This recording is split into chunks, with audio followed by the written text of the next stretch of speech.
ঈদের আমেজ ধীরে ধীরে কমে এলেও মেহমানদারির ব্যস্ততা কিন্তু একদম শেষ হয়নি। আসলে অতিথি আপ্যায়ন একটা আর্ট। ঠিকমতো পরিকল্পনা থাকলে চাপ ছাড়াই সহজে আয়োজন করা যায়। তাই আজ একটা চমৎকার আয়োজন করেছি, যেটা মেহমানদের শুধু খুশিই করবে না, বরং তারা মনে রাখবে বহুদিন। আপনার কি কখনো মনে হয়েছে আপ্যায়নের আসল মজা কিসে? খাবারে, পরিবেশনে, নাকি আন্তরিকতায়? আমি বলব এই তিনটা মিলেই যদি ঠিকঠাক ম্যানেজ করা যায় তবেই একটা পরিপূর্ণ আয়োজন হয়। আর সেই কারণেই আমি মেহমান আসার আগেই সবকিছু গুছিয়ে নিচ্ছি। আসল রহস্য এখানেই, যদি আগেভাগে সব সাজিয়ে রাখা যায় তাহলে মেহমানদের সামনে এসে শুধু হাসি মুখে আপ্যায়নটাই করা যায়।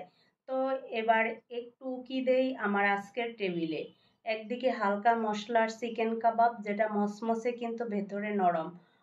আরেকদিকে আছে স্পাইসি চিকেন উইংস, যা এক কামড়েই মুখে গলে যাবে। সাথে সাথে করেছি ক্রিস্পি ফ্রেঞ্চ ফ্রাই, যা শুধু দেখলেই খেতে ইচ্ছা করবে। আর মেহমানদারিতে একটু হেলদি টাচ না থাকলে কি চলে? তাই ফলের প্লেট সাজিয়েছি নানা রঙের মিষ্টি ফল দিয়ে, যা শুধু স্বাস্থ্যকরী না, বরং দেখতে দারুণ লোভনীয়। আমরা বাঙালিরা আপ্যায়নে বরাবরই একটু বেশি আবেগপ্রবণ, কিন্তু এই ডিজিটাল যুগে রান্না আর পরিবেশনে কিছু স্মার্ট টিপস জানা থাকলে আপ্যায়নটা সহজ হয়। যেমন সবকিছু শেষ মুহূর্তে না রেখে আগে থেকে গুছিয়ে রাখা, খাবারের মধ্যে ভারী আর হালকা দুটো ব্যালেন্স করে রাখা, আর মেহমানদের শুধু খাবার না, বরং সময়টাকেও উপভোগ করতে দেওয়া। খাবারের স্বাদ যেমন দরকার তেমনই দরকার পরিবেশ, গল্প আর আন্তরিকতা। অতিথি খুশি থাকলেই আপ্যায়ন সফল। এটা ছিল আজকের আয়োজন। আমি চেয়েছিলাম এমন একটা আপ্যায়ন করতে যা মেহমানদের মনে থাকবে। আপনাদের হলে মেহমান আপ্যায়নে কি কি থাকছে কমেন্টে জানান।